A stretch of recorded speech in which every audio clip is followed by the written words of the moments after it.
In the beginning, all was darkness. That was how the first ones preferred it, for they were so hideous that even they could not bear to look upon themselves. Then came the Fire Beast, a giant monster of flaming molten iron who roared across the sky like an angry comet. His metal body burned so brightly, it illuminated the world and all its hateful creatures. He was Ormagöden, cremator of the sky, and the first ones loathed him because his light forced them to see themselves as they truly were. So they hid underground and dreamed of a day when they could murder the Fire Beast and rid the world of his light forever.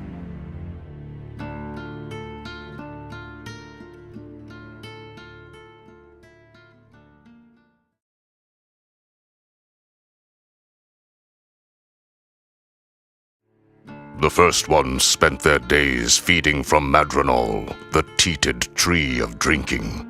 They suckled from her bark a thick nectar that flowed up from her roots, which penetrated the ground so deeply they reached even into the untouched place. There, a beautiful being named Etulia sang to the roots of Madronal, and the tree turned her song into nourishment for the ungrateful creatures above. One day, the greediest of them sneaked into her sanctuary and trapped Etulia in a cage, forcing her to sing only for him. That is how he gained unlimited power over all creatures and became their first and most terrible king.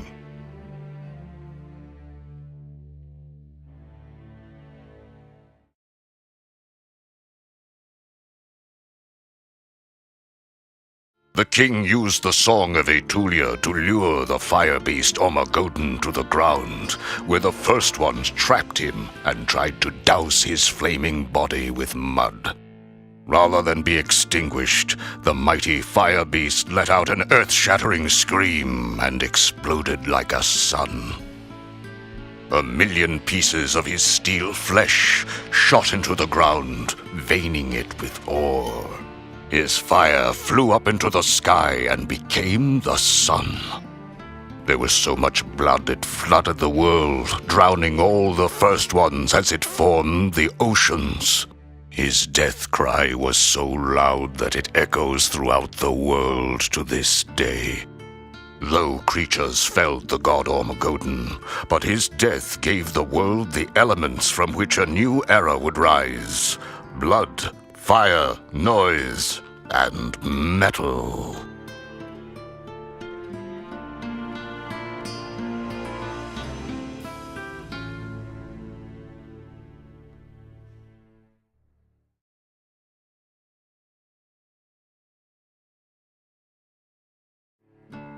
From the oceans of blood came new life, the worst of which was the tainted coil. With the twisted forms of the first ones, but the angry power of Ormagöden, they were hated, feared, and almost exterminated. Instead, they were saved by a majestic race of titans who inherited the strength and size of the Fire Beast and the purity and beauty of Etulia. They took pity on the small creatures and adopted them as pets. They hid their deformities with severe restrictive garments, and the coil endured the pain because, more than anything else, they wanted to look exactly like their beloved, merciful masters.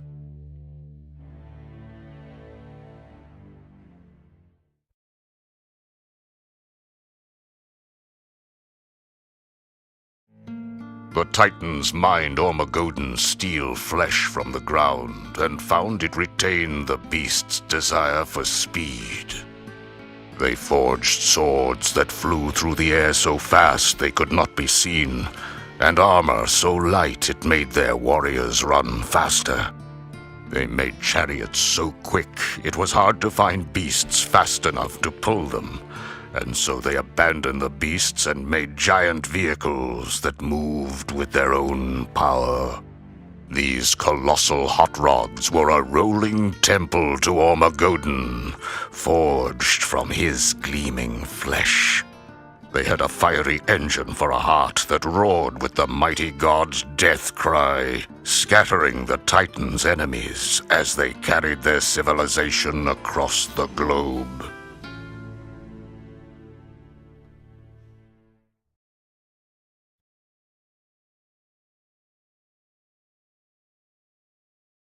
After she was used to lure Ormagodon to his death, Etulia was left to cry alone in the darkness for an eternity.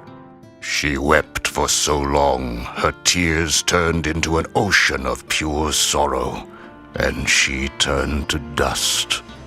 Whomever drinks from this ancient sea of black tears is granted some of Etulia's power, but also cursed with her all-consuming grief. Most tear drinkers go mad and destroy themselves and everything around them in a murderous rage. The Titans dropped a mountain on top of the sea to keep themselves safe from its allure.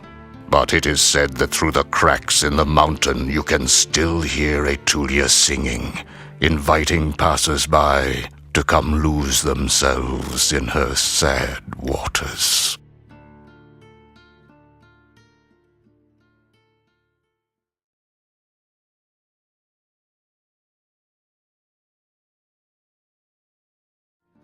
Titan civilization exploded with new art and technology. Their cities flourished with culture and echoed with the sound of pounding metal as gleaming skyscrapers were hammered out of Ormagodon's flesh and vaulted against the sky. From this collision of artistic passion, invention, and sonic overload, a new kind of music was born. It was as hard and heavy as the fire beast's metallic flesh. It had the power of his blood, the heat of his fire, the speed of his flight, and the mighty roar of his death cry. But it also had the angelic beauty of Etulia's song, and a touch of her mournful wail. Its words told the story of a fierce and noble age. It was an anthem of the people, and they called it heavy metal.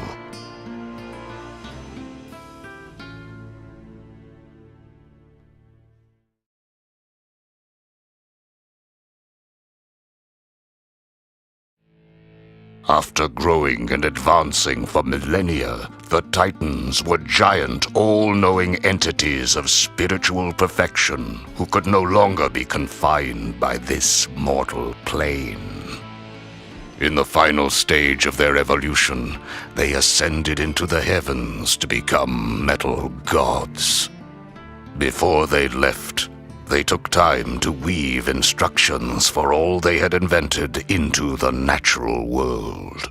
They taught spiders how to spin guitar strings for webs, and the trees how to grow exhaust pipes for branches. They etched hieroglyphics that showed how to put these elements together. We give our secrets to the future generations, they inscribed in glowing letters, so that they may know the glory of metal.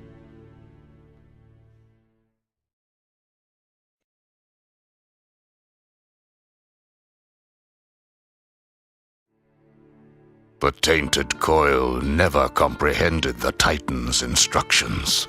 They were too consumed with their feelings of abandonment and betrayal. How could their masters leave them alone?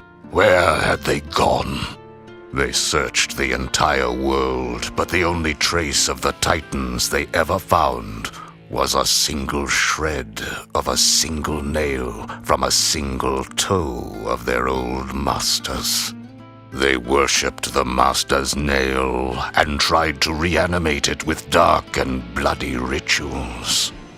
But all they could create were small replicas of the Titans, creatures no bigger than themselves, whose very size mocked the coil's failure. And that is how the tainted coil came to create and immediately despise the race of man.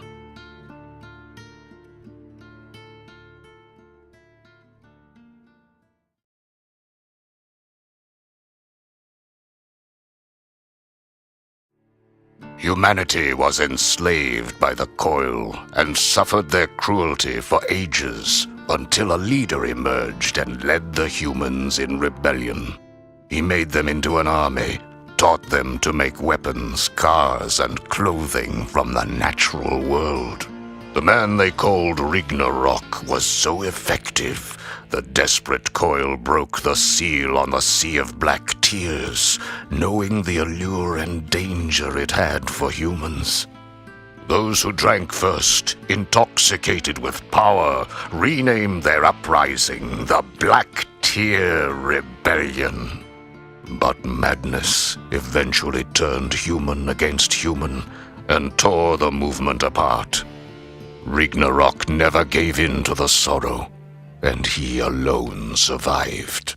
His rebellion crushed, he set off on one final mission to assassinate the tainted emperor. He was never seen again.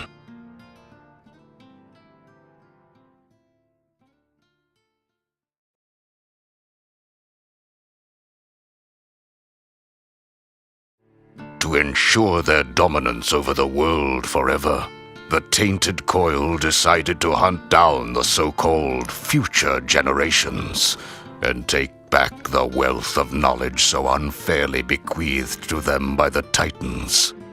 They performed a 10-year ceremony of orgy and sacrifice that culminated with a gross perversion of time that sent their emperor and most bloodthirsty warrior forward to the age of modern man.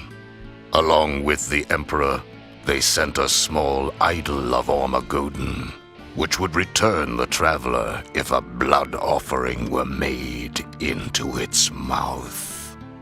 They also sent a small cadre of the emperor's slaves, not knowing that among them hid a murderous stowaway.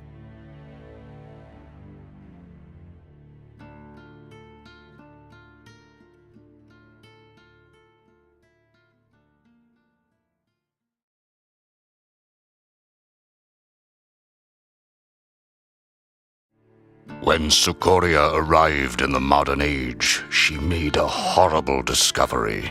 The future belonged to humans, not demons. They were the inheritors of the Titan's legacy, and their civilized world drained her of her spirit, her bloodlust, and her will to live.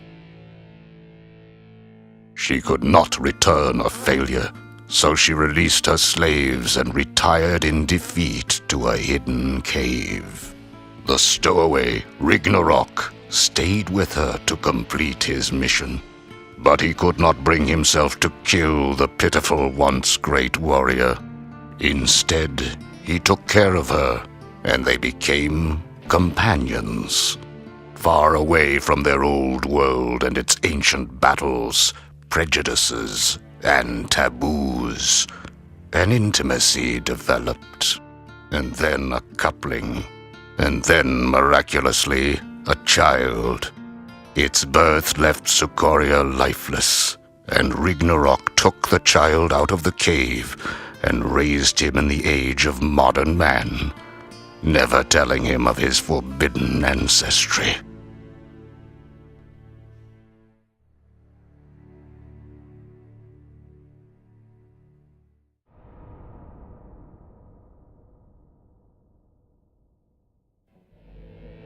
Ragnarok lived out the rest of his life in peace, and when he passed, his son Edward found the idol of Ormagodon in his attic, mistaking it for a belt buckle. He wore it to remember his father, but when an accident let his blood fall into the beast's mouth, the spirit of Ormagodon was summoned, and the fire beast took Edward back in time to the Age of Metal. There he found that his combination of Rhodey's skills and demon blood allowed him, and him alone, to complete his father's mission. To slay the Demon Emperor, push back the flood of black tears, and fight for the freedom of his people and the glory of their metal.